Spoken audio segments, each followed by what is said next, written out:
Good afternoon. My name is Matt Casey. I'm the Associate Director of Graduate Career Services here at Tufts, and I welcome you today to our presentation on interviewing strategy and preparation. This is certainly a big topic.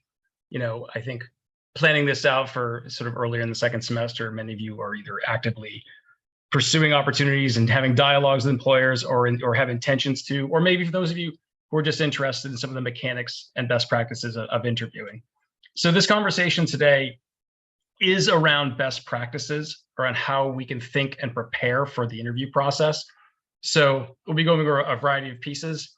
My hope is to sort of get through some of the content, and we'll certainly be able to stay after the presentation for any conversations. And feel free to add any questions in the chat, and I'll answer them as when I can.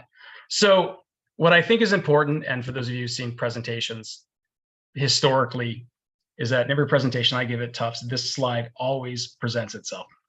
It's just a reminder for everyone that career planning is most definitely a process. So those of you today, this one is around interview preparation, but just a reminder, wherever you are in your career planning process, whether or not you are just trying to figure out about yourself and what you're interested in, or you're trying to make a decision, or you're trying to build your documents, or you're thinking about the relationships you want to build, or you are interviewing or negotiating, the Tufts Career Services and Career Center is here to support you wherever you are in that space. Today's conversation, though, is how do we think about what the interviewing is? So you have done all the work, you've figured out what your targets are going to be, you've submitted your documents, and somebody wants to have a conversation, or some buddies want to have a conversation with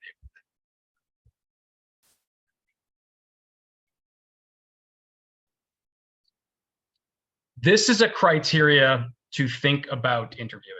And again, for some of you who've seen presentations before, this might be a familiar slide. Every job you will ever apply for in your career will be comprised of these 6 categories. It may not be explicit in each job description, but I assure you all 6 aspects are part of that role. So when you're thinking about what you're looking for, understanding what you want in relation to what the value you can create is helpful. But for this conversation today, these 6 categories are important for interview preparation. And the reason why is that aside from industry-specific technical questions, every interview question you will ever get for the rest of your life will come out of one or more of these 6 categories. So what we are trying to do is say, how do we simplify the process of understanding the information available to us about ourselves in relation to a work? How do we access that information and simplify it so we can provide the best answers to the questions that we're asked? To briefly go over is important. So think about this inventory or this framework of information about you as data. So it's information that's sort of fundamental and irreducible. So the idea is it's not just about your degree. It's not just about your job experience. It's about you as a person. And this is important to recognize because interviewing is even changing around these domains. Last year was the first time in history that millennials had passed baby boomers, as the largest working population in the US. That means a whole different generation of managers and directors and hiring managers with different expectations and principles and desires for the types of candidates they're trying to hire. And that's very important to recognize when organizations are not just trying to hire for value, which they are, but they're trying to hire a whole person. So somebody that not only they find is valuable, but is something that they find interesting. So having information at your disposal about yourself becomes really critical. So thinking about your interests and passions, what's important to you? What's interesting to you? Do you like to surf? Do you like sustainability? Do you like family? Do you like tornado chasing? Whatever those things are. And this is not a conversation about positives or negatives. It is really to help understand what's helpful for you for understanding what is useful that they may be asking about. So it doesn't have to be positive or negative. Like there'll be things you may not care for. So interests and passions become very, very critical. There's also skills and competencies. So what are you good at? What are you great at? What are you good at but never, what are you terrible at? But also thinking about things like, what are you good at and never and would like to do a lot more of? Or what are you wonderful at and never want to do it again? So the idea is you're starting to think about the preferences that work.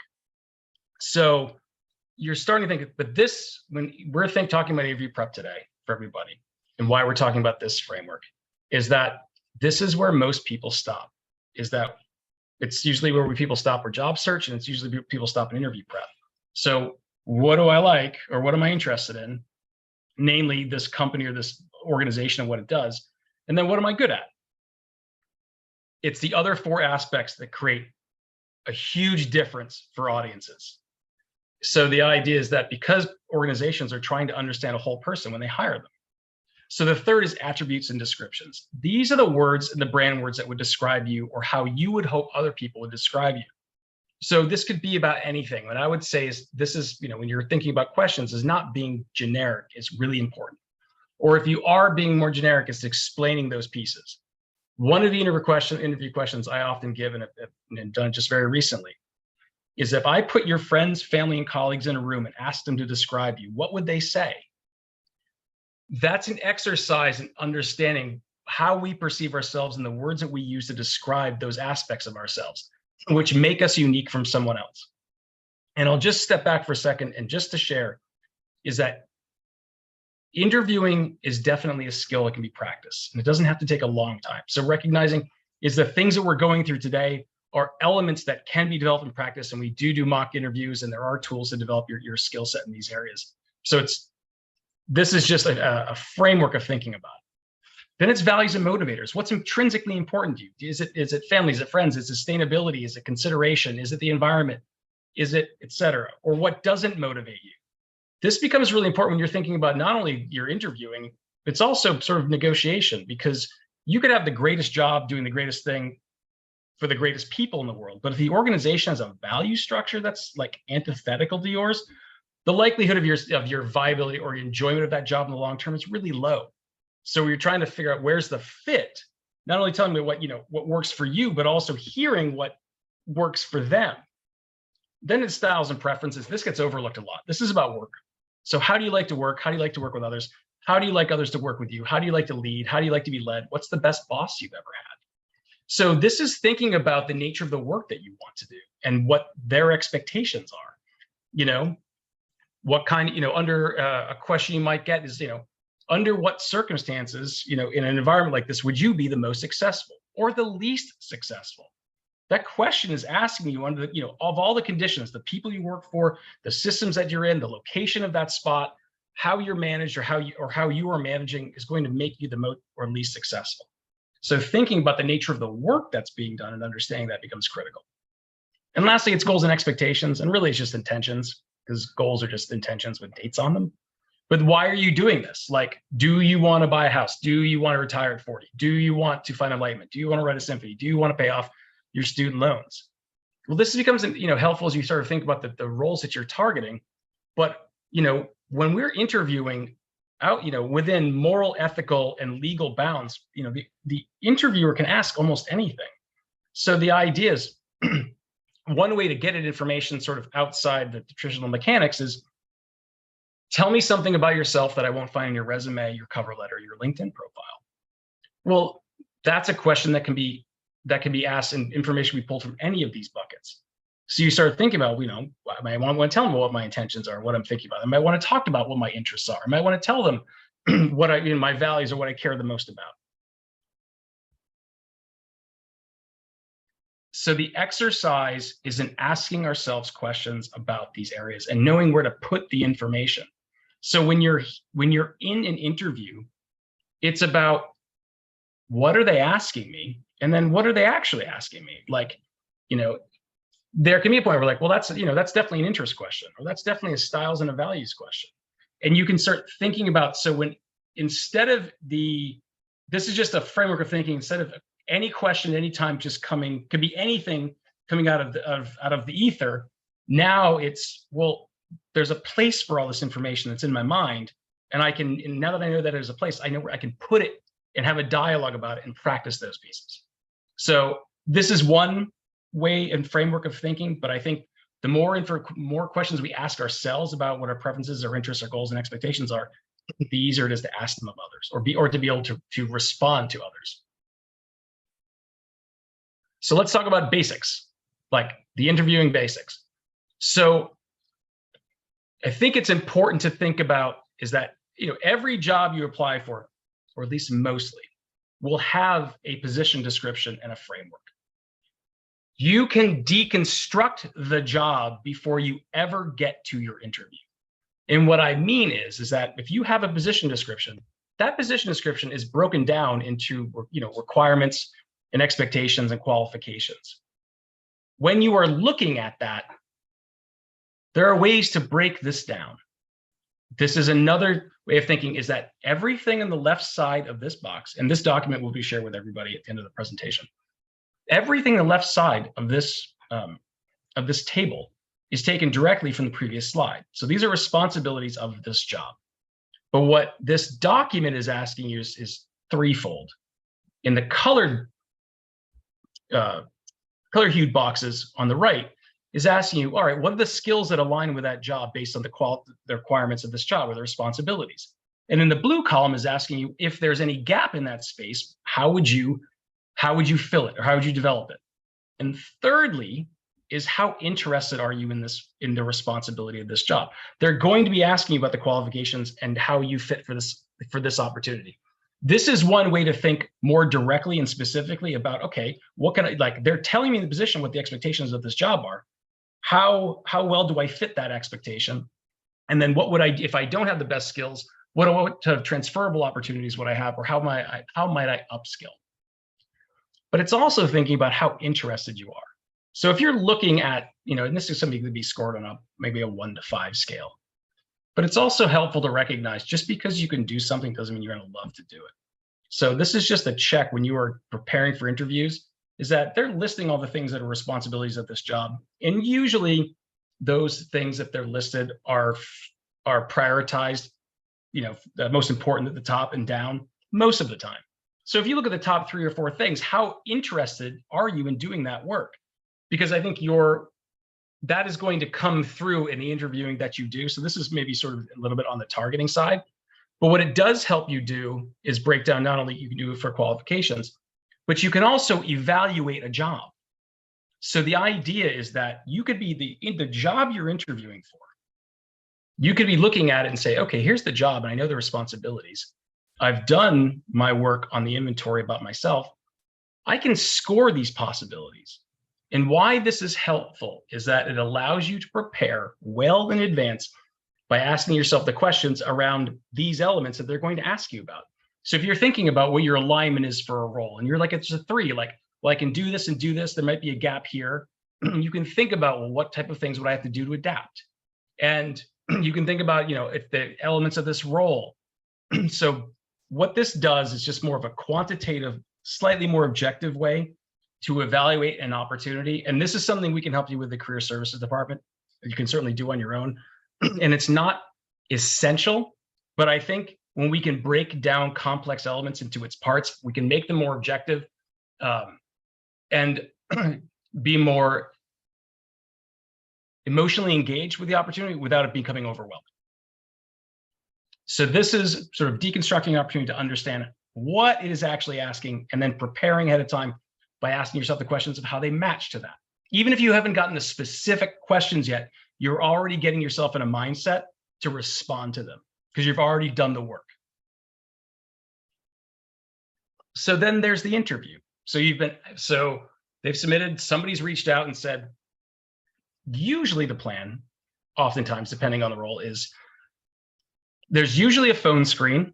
It's typical of a phone screen. So usually that is with, it is usually with human resources or a recruiting firm that the organization is working for, less likely with a hiring manager, but it does happen. So, but the idea is this is usually something between a 15 and 30-minute conversation to ask very basic questions about your interest in the role, gauging a little bit about your skills, some about your expectations, and that conversation is going to help the recruiter or the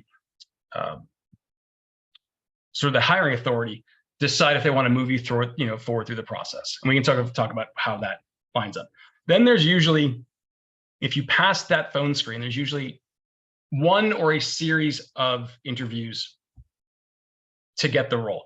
Sometimes it's one with one person. Sometimes it's one day with multiple people. Sometimes it's panels. Sometimes it's individuals.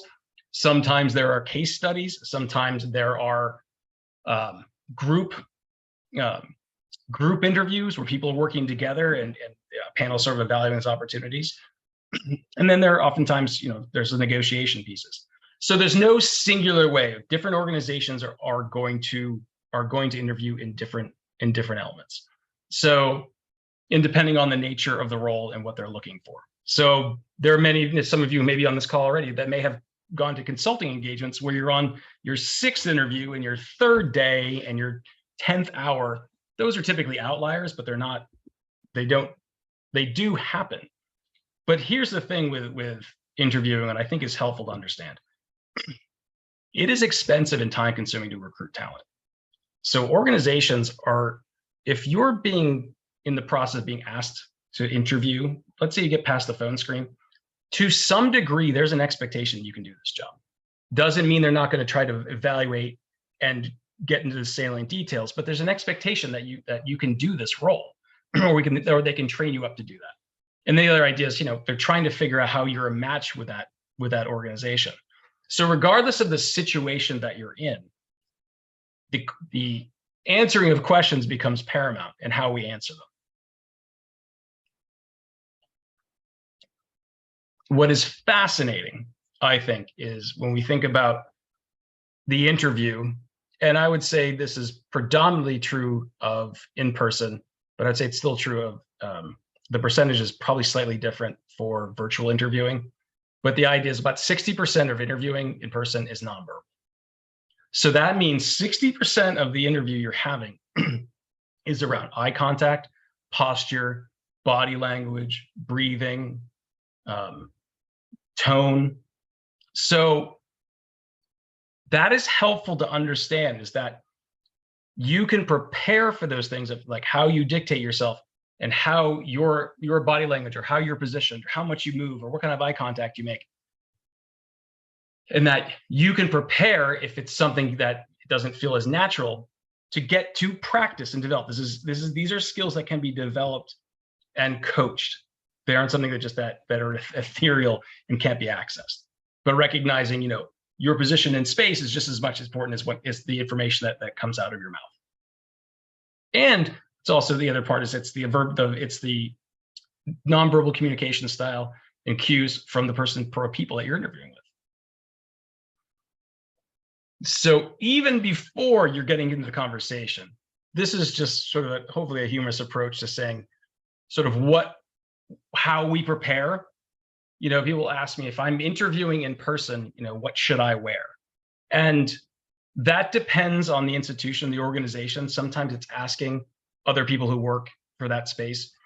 My recommendation is, if you are unclear about, because some places are business casual, some places are, there's some organizations that are very casual in their approach. It could be jeans in a shirt, or something to that effect, or there might be places that are much more formal. I would say, if you do not know the answer, defer to formality. That could be,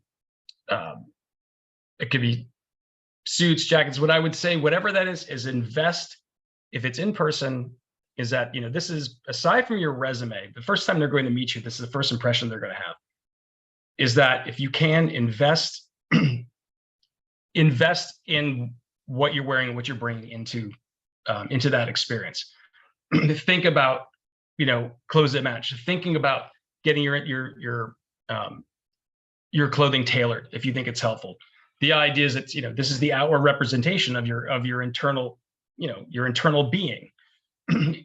So, but it is different for different places. But I would just say defer to more, I'd say, convert professional and conservative, but it's certainly a dialogue to have with career services or colleagues in these spaces, how you might think about those options. Because if you're doing it virtually, one thing people will say is like, dress for the meeting you want to have in person, even though it's doing it virtually. So you might want to dress, you might want to be in your professional outfit or your suit while you're having the interview, just to feel like you're in that space, even though you might be doing this from your own home. So, and the thing is that people do pay attention. So just, recognize that they're how we present ourselves, not only physically, but and also, I guess, by how we move is sort of sets the stage for the conversations we're going to have. And this is most likely true in the US. I think, when greeting somebody for the first time, historically has been a firm handshake and direct eye contact with the person you're meeting. The pandemic has changed a lot of social norms and social cues that are involved. I think it's fair if you don't feel comfortable shaking hands and be able to say that, or if you want to bump elbows, if you want to wear a mask. So recognizing is that, if close proximity or physical touch is not something is comfortable for you, I think that's reasonable, and to be able to articulate that up front professionally and reasonably is okay. Again, all of these are conditional. So, but I think the social dynamics in a professional setting, the post-pandemic or the sort of the end of, or the quieter side of it is changing a little bit of how a little bit about behavior. And I do want to speak a little bit about virtual interviewing, because so much of phone screening or virtual screening happens this way, but a lot of interviews are occurring in this space. And it is less expensive and it is easier. I mean, there are organizations that are absolutely bringing people in, but I would say thinking about your setup matters. I would say the setup I have for this presentation isn't not presenting the way exactly I would recommend interviewing. Having a blurry background with a backlight can be a little distracting, but your lighting matters. So thinking about how, if you can face a window and having natural sunlight on your face can warm up the tones, or having a light or a lamp to illuminate you. Check your sound, make sure they're wires. You have a clean aesthetic space behind you, nothing distracting. People say, should I blur my background? I think it's up to your own preference. I prefer I like an unblurred background if that's somebody's comfortable with, just because I don't sort of like phantom movement around people's heads, but it's not going to be a detractor. It's not going to prevent people from hiring you. But framing yourself where your head is in the proximity of the screen. So the idea is, if you're looking down on the camera, instead of looking into the camera, what does that look like? And how far away you are, how you dress, keep your distractions, turn your phone off, not kicking cords, make sure maybe your pet's in a different room, and making sure it works ahead of time. So I think a lot of this goes without saying. We've been immersed in a virtual landscape and connections for 3+ years now. It's a long time to prepare. But at the same token, interviewing is a unique aspect. It's not a common occurrence for individuals to talk about themselves in the first person, about themselves, and how they're valuable or interesting to another organization. So the idea is that this is sort of practice and preparations and setup becomes helpful, so you're able to deliver the best answers possible in the best style possible. So this is usually the biggest part where people sort of get interested, is that, common questions and considerations. And we'll start with some considerations. So we've talked about the preparation piece. Now we're talking about what do we have to do, sort of right before, or how we're thinking about the prep for our interview. So interviewing is a skill, like I mentioned, that can be practiced. We have virtual platforms. We can do it with mock interviews. Definitely do your research. Do your research on the company or the organization. Do your research on the people. If you know who they are, go to their LinkedIn profiles, Google them, find out as much as you can about them, because it becomes an asset about thinking about who they are, what their background experiences are, and they're great catalysts for thinking about the types of questions that you might want to ask that are helpful for your decision-making criteria of that opportunity. But interviews would ask you, like, what do you think about our company, what we're doing? Or, have you noticed some of the press releases that have come out? Or what do you think is the most admirable thing about our organization? So just being thoughtful, the fact is that, but not being generic. Organizations know who they are and what they're about. So, but be able to talk about why this place is interesting or curious to you in a specific way becomes helpful. We can talk about that in more detail. This is hugely important. This is a conversation. It is not a race. It is not your job to manage time.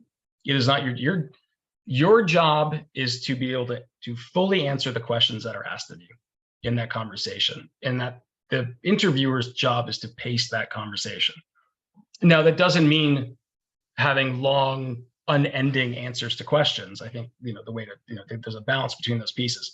But your goal in that space is to be able to talk about yourself in relation to this opportunity. And I would say if we take anything from this presentation today, one piece, if you brought it with you, in my opinion, is that can really be the differentiator between you and other candidates, is whatever question is asked of you, whatever that is, and however you get to the answer, please make sure that you answer the question completely. Because interviewing is it's an unusual thing to have to do, and how we do it with, and whom we do it with, and what we're talking about, is that it is easy to I think it's easier to lose focus, or to go on a tangent, or to try to combine answers. And the idea is what you started with and what you ended with are not what the audience asked. I can tell you is that it is absolutely noticeable is that if you recognize what somebody's asked of the question and you've responded with an answer to that question, you will significantly stand out from your peers, because it's a learned skill. So and it doesn't mean it isn't about perfect, but I think it's about resolving things. And it's not our job to sort of guess why somebody's asking what they're asking, or like what the purpose of that question is. The reality is that it's not for us to sort of try to get inside the mind of the interviewer. It's just too difficult. You have no idea what they're thinking about in any given time. So the only thing you really can't control is how you respond, and how you respond in full, I think is a value add for your candidacy for your role. And it's all about value creation and interest. Like, what can you do and what have you done? Who have you done it for? And then, but also your interest in your connection to that organization.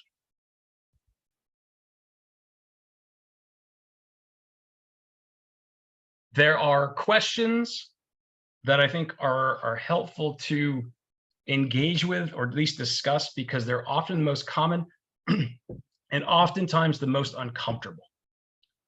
Oftentimes they are big and overwhelming, or they're speaking to a certain part of ourselves that we're not used to speaking to.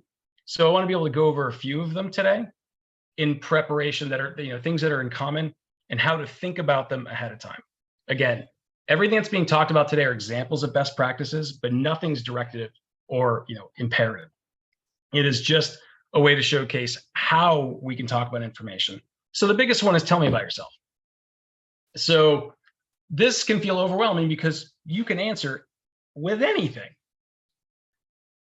What typically ends up happening is that people start with running through their resume. So they have your CV. You have this document. You can either start at the beginning or the end and work your way in the other direction. So the idea is you're saying, here's the what, here's what I did here, here's what this is. And that can be helpful, but oftentimes those people have that document in their hand. So they can be looking at what you're reading back to them, but are they gleaning any more insights into that experience? I think there's a reason with interviewing why everyone is there. And thinking about the why, I also think is a differentiator. So you can start with the what, but the idea is that, for those of you on this call today, you've all gone to graduate school, and there's an intention of why you did that, what you want to study, maybe the topic or the skill set or a variety of things. But there's a reason why you're applying for that job in particular. I would say, if you're thinking about the opportunity, why not start with the why? So for instance, if you're applying to an urban policy and planning job, well, you may run through all your urban policy classes. You may talk about some of the work experience you had. You may talk about the extracurriculars and leadership work you've done, maybe some publications you have. But we haven't established why we're talking today. So the idea is, maybe there was an impact you had, or maybe there's something you saw growing up that mattered, or maybe you saw some inequity somewhere else, or maybe you saw a possibility in something you studied before. I think the idea of starting with the why we're here today is going to make it much more absorbable for the audience to want to hear more about the what. So the idea is, like in environmental planning, if you grew up, in a small community, rural with unpaved roads and lack of access and long rides between, municipalities, and there's a lack of equity and a lack of money and a lack of resources. And then you've moved to the big city and you see something completely different and you feel frustrated by that experience. Maybe there's a connection between your experience and why you're talking that day. Creating an example or an experience of the what makes a connection with the audience about why they're there today. And then I do believe you can go through to go through your background and experience. People will ask me, how long should the answer to that question be? I would say there's no length, but there's time to answer the variety of questions. The goal is to answer all the answers in all one response at one time. Something big like this, 3 to 5 minutes, maybe maximum. But it depends on the context. But these are examples of things we're framing. But, should you be preparing for interviews? This is something we would gladly welcome the opportunity to do interview prep and mock interviews with you to go through a specific example around what that answer to this question might be, because it's such a common way to start a conversational interview. And it gives sort of a flavor for the audience of sort of what they're going to get out of that space. So tell me about yourself. I think leading with the why is useful. For those of you who are looking at opportunities, is why do you want to work here? This is important. This is, thinking about what, maybe what you said in your cover letter, but, you've made a conscious choice about what this what is it about this place?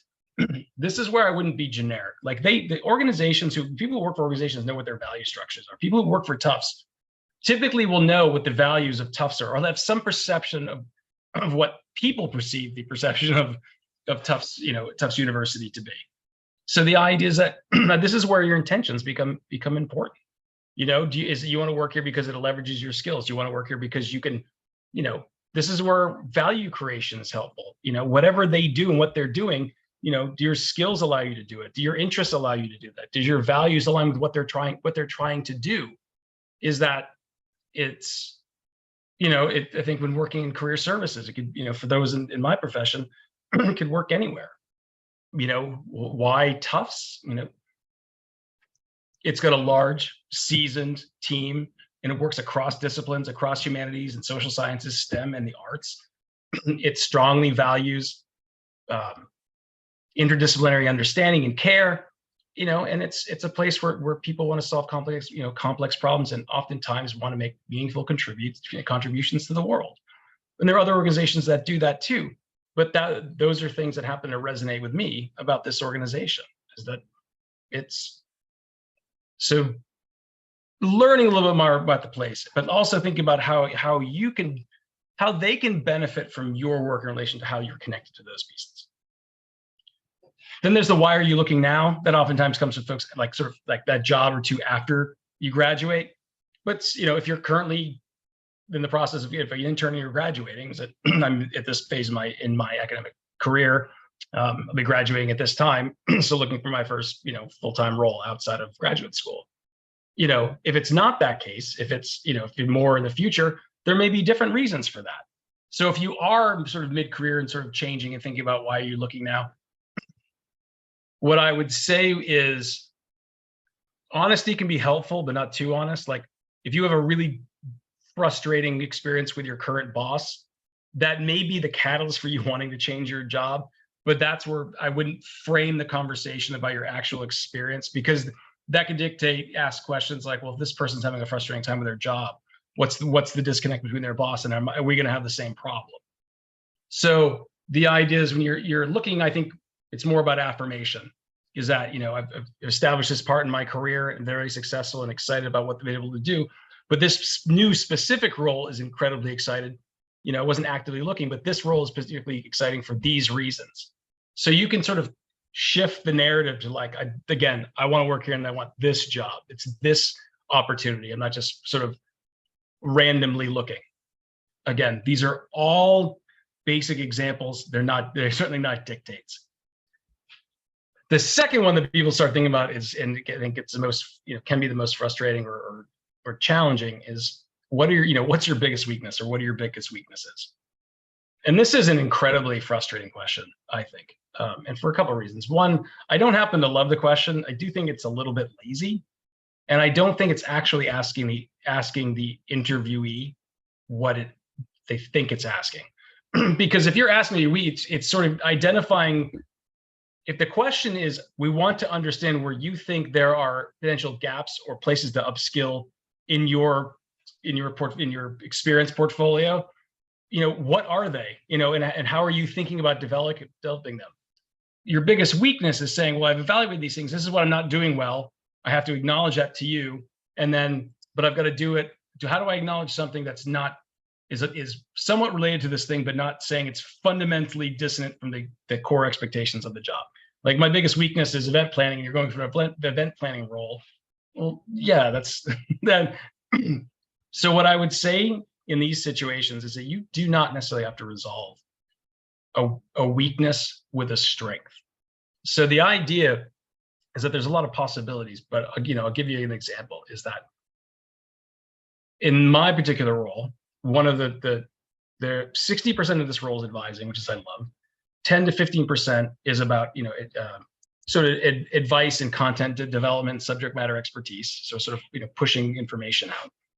But the remainder is usually event planning and development, something that I don't love as much, and in particular is doing panel or panel-based events or expert-based events where I'm recruiting individuals to speak about a topic and bringing an audience in to talk to learn about it.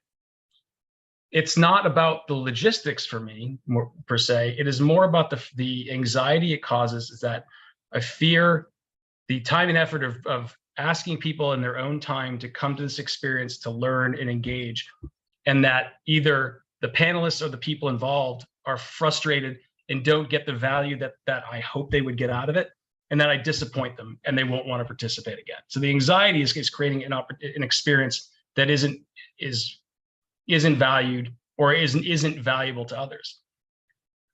I've learned to be able to develop that and get over the anxiety over time, but I still don't love the possibility. But what I love about the current role that I'm in is that we have an interdisciplinary team. And even though we don't necessarily have direct overlap with some of the work that we're doing, I can connect with folks and ask for help for potential possibilities, and doing some of the logistics and doing some of the sourcing of panelists or experts, and doing, where we're going to do it, and the planning and the food and all those pieces. And what I love about it is that we get to share in sort of the challenges and what the possibilities of this work is going to be. We also get to enjoy the fruits of the success. And I've found that the events that I put on in collaboration with peers in situations like this have been by far the most enjoyable for me. And I think some of the most successful for the people that have participated. So the answer to that question is I didn't fix it. I didn't want, the goal isn't like the weakness to be better, is that I get adapted to a situation. But I've found ways to be the most productive or to be able to create opportunities, maybe potentially out of those aspects. But am I looking for more event development and like direct expert programming thing? No, I would love to outsource that as often as possible. So I think, the example when you're thinking about it, try not to be too generic and try not to be something that people can't frame. So if you're saying like organize or detail oriented or work too hard, those are can be all complicated. One answer that I've heard pretty often that does make a lot of sense, especially for graduate students, is the ability to balance prioritization and time. Some of you may have worked before. You may have multiple responsibilities to either your current boss or a dotted line to another boss, or you may have multiple projects for multiple programs in your degree. So how to navigate in triaging experiences is often a pretty good, that happens a lot in businesses, or how to manage expectations, or, how to, working in diverse teams. It depends on what those aspects are. So I think thinking about that question can be practiced. You don't have to sort of wing these aspects, because what's nice about the practice and having these questions, you start realizing is that your stories that you're telling and using are going to still be pulled from that inventory. There's still going to be aspects of those elements that are going to be are going to be consistent. I would say is that, I think there are stories that we have in our backgrounds that can be very useful to tell a variety of different stories. And I think that's okay. I wouldn't use the same story too many times to illuminate different pieces. There are caveats to all of that. I just wouldn't say, like, if you learn all of your one experience in one place, what does that mean? And the last one here is sort of, why should we hire you? And I'm going to get to that in just a minute about how that can be helpful. But these are sort of the big aspects of questions to be asked for you. So these are sort of open-ended. They're very conversational. But some questions are behavioral or situational. So for those of you in the call, like with the presentation today, think about behavioral situational questions as asking you how to understand an experience or a situation in time, what was happening in that situation, and what were the results from it. So the idea is that people want to understand that, what happened in a circumstance or in a situation. How did you react or adapt or think or perform or reorganize? So there's a number of different ways to respond to these questions. One of the methods that's very, very common is called the STAR method. STAR, S stands for situation. So you're telling the audience, this is what's happening. So the prompt is, tell me a time when you handled a challenging situation. The situation was like, define what the challenging situation was. But recognize is that when you're asked these questions, you're not just relegated, again, to your professional experience or your academic experience. This is about any experience. And I think that's really helpful to understand, is that you may say, like, well, I don't have the professional experience and I really didn't get, well, maybe you had something as a kid. Maybe you had something, in a performance group in high school. Maybe you had something else. Maybe you had, so you can start thinking about the fact that you can draw from your individual experience to be relatable in situations like that. And that's completely reasonable. So as a situation, T and A, I think are connected. So it's tactics and actions. So I think the tactics are like, what am I going to do about it? Actions is what I did about it. So how do you think about it in your preparation? And the A is the action. So what did you do after sort of evaluating those options? And then R is results. So what was the outcome of those pieces? So I would consider that, demystify, it's like it's the beginning and middle of an end of a story. And so people are going to want to understand sort of directly. These are things that can honestly be practiced too. You would tell me about your, an example of when you worked under pressure. Give me an example when you had a frustrating experience with a colleague and how'd you update it? But it can also be, give me an example. It doesn't always have to be a situation where you're reacting or triaging or having to handle something. Like behavioral questions would be like, give me an example of a time where you felt like you were the most successful. So just recognizing this is, organizations I don't think are trying to gotcha or catch you.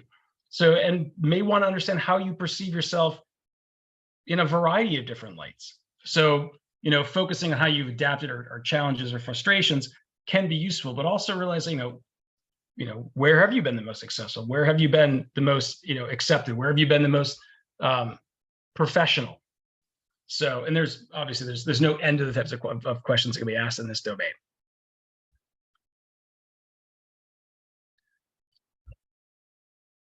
So in addition to you asking or responding to questions that are being asked of you, it is also critical to prepare questions for the audience. Absolutely imperative. So, the idea is if you went to a day's interview and didn't have any questions about the respondents, there'd be some concern about, how much effort you're putting into thinking about this, or worried about like, this job's somehow perfect already. So I think the idea is trying to gain insights. I think having specific questions can be helpful, to sort of, you might want to understand the nature of a job or these pieces, but I think being generic is dangerous. And the example that I'll give you, and the question that comes up probably the most when people want to understand, is what is the culture of the organization like? So the idea is like, I think there's an agreement where we think our skill sets fit. What's it like to work here? That concept is so broad to audiences. The audience can answer anything, and they can answer it however they feel in that moment. And it may not, I think it's hard to get a reflection on a question that's so big. But one way to get to a lot of information, or here's a few examples of getting to a lot of information from a lot of different categories very quickly.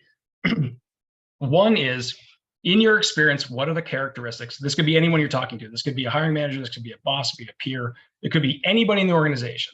What are the characteristics of the most successful new hires in this department, if they've had any? So the reason why this question is really helpful is that it allows the respondent to answer any way they want, and you don't know exactly what's going to come out. So, but what is usually going to come out is some aspects of those 6 personal inventory fundamentals. They're going to, they might talk about, successful candidates, are quantitative or thoughtful or connected, or have this particular skill set, or interested in these things, or have these particular intentions, or we like them because they value these things, or they work this way. So you're like, so what you end up doing is you end up getting somebody's perceived criteria of how to be successful in a role or in that system, which is a reflection of the culture of that or the culture of that department or that person or that organization.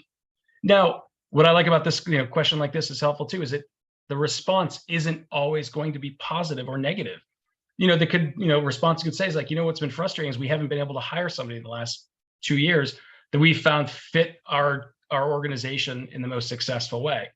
What we're actually looking for is this, this, and this. So they might give you some insights about maybe they're having a challenge getting the type of talent they want. That allows you to get a lot of insights. It answers the culture question and probably a dozen other things. And the other question too I have here, which is just sort of 1A and 1B, is if you know who you're interviewing with, is to ask them, if they've been there for a certain amount of time, let's say 5 years, 10 years, ask them why they've been at that organization for so long, or why they've been for that long. And conversely, for somebody who's new, what was it about that role that encouraged them to change from their previous role or their previous institution? Again, it's a structured question, but can get a variety of responses.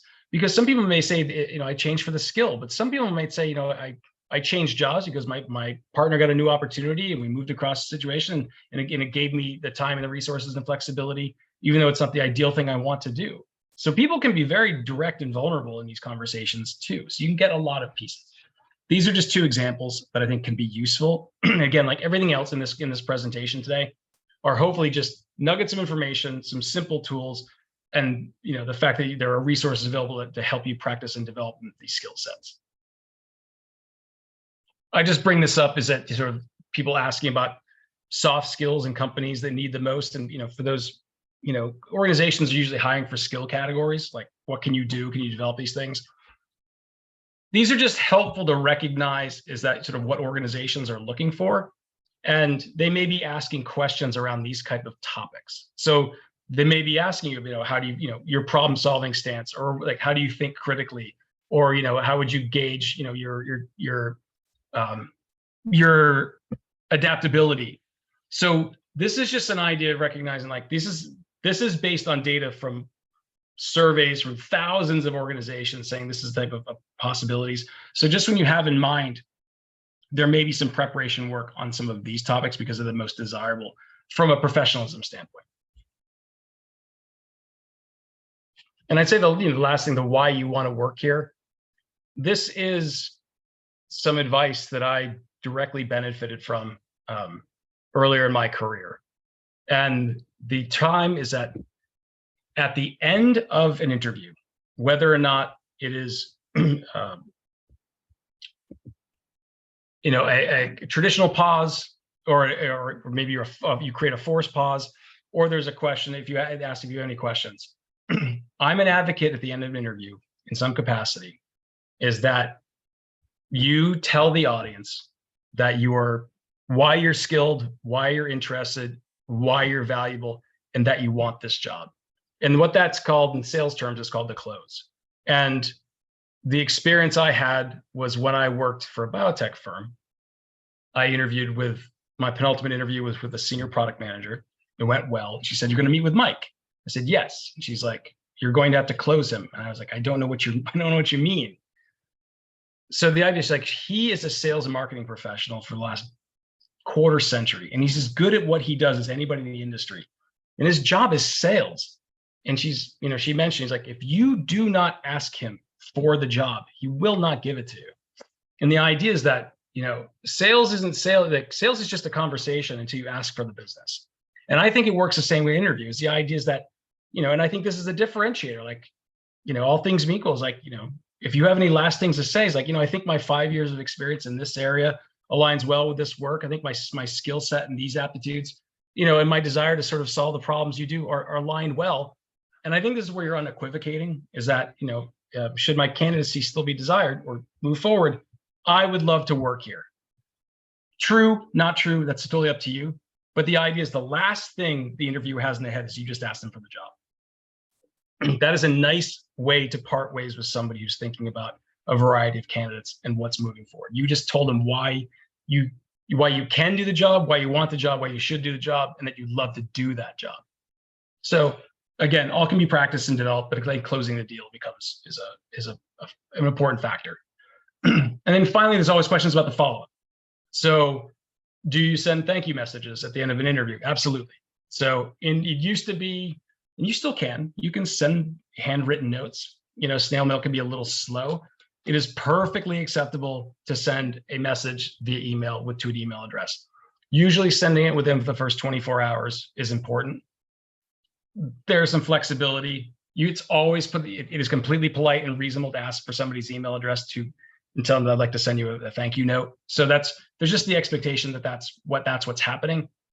There are, career center, we have frameworks and templates from which to do that, or you can work with somebody in career services to sort of help you, create that narrative. What I would say is don't be generic. Try to be, your thank you notes are specific to those conversations. So if you're able to keep this in your head, great. It's okay to bring a notebook to an interview. That's totally fine. But personalize that message to that person based on the conversation. There are times when the person you interview with gives you nothing. There are ways to sort of figure that out. That's something we would sort of talk to circumstantially. So you're not completely stuck if somebody just doesn't give you enough information to connect with them. So how long do you wait for a reply after you interview? Usually the benchmark is that they give you a certain period of time. Take that time with a grain of salt. So if they say, we'd like to, I'm going to put this in the presentation. We would like to, we'd like to, 2 weeks is the plan, the process. There's an idealized idea of what the response rates are, but then there's the reality of how an organization is working, and recognizing is that time horizon for the organization isn't always what's going to happen. So just recognize that if they give you like a 5-day window and don't respond, I wouldn't create a level of anxiety, because things change in organizations that are outside the scope all the time, even those with best intentions. But usually the first time, if you don't, 10 to 14 days is a reasonable time to wait if they give you a time frame. Then I wait another 2 weeks if you don't hear anything. If that's sending an email to HR or hiring manager that And then I think after a third time, 2 weeks, 10 to 14 days later, that's sort of the third message is like, I'm still very interested in this role if it's an opportunity, but you sort of leave it at that. So the idea is a little bit of a squeaky wheel gets the grease, but it's also sort of professional with time, because just things are crazy. And then you're hiring for lots and lots of roles and things get, but hopefully it's provide the professional courtesy either way that, if you are a candidate, we're moving forward. And, are there organizations that are ghosting potential candidates? Yes. But it doesn't, it does happen. It is incredibly frustrating. I would say I don't think it's a great brand strategy for an organization to not follow through in their conversations when they're trying to source talent, take somebody's time to find it. But again, all we can do is manage our own time and expectations. So sort of skip through. We do want to mention one piece is that we do have a resource called Big Interview. So Big Interview is a virtual interview platform. We actually have had this since before the pandemic. This is thousands and thousands of questions across a number of disciplines, industries, sectors, topics. It allows you to read answers to questions. It allows you to watch other people give example responses. It also allows you to record your own responses to a conversation, and it will give you feedback on like 10 different elements with some, it's got this AI machine learning background or a backbone. Hugely helpful.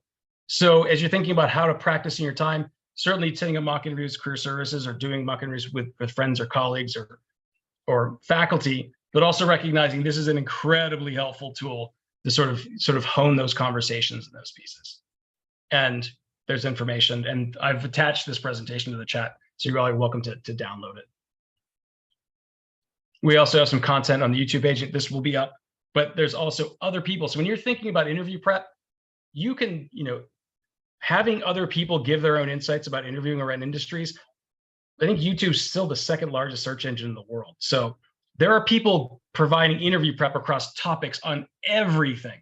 So recognizing the fact that I think it's okay to sort of hear people talk about their own experiences or how they might prepare for a specific industry or sector or market.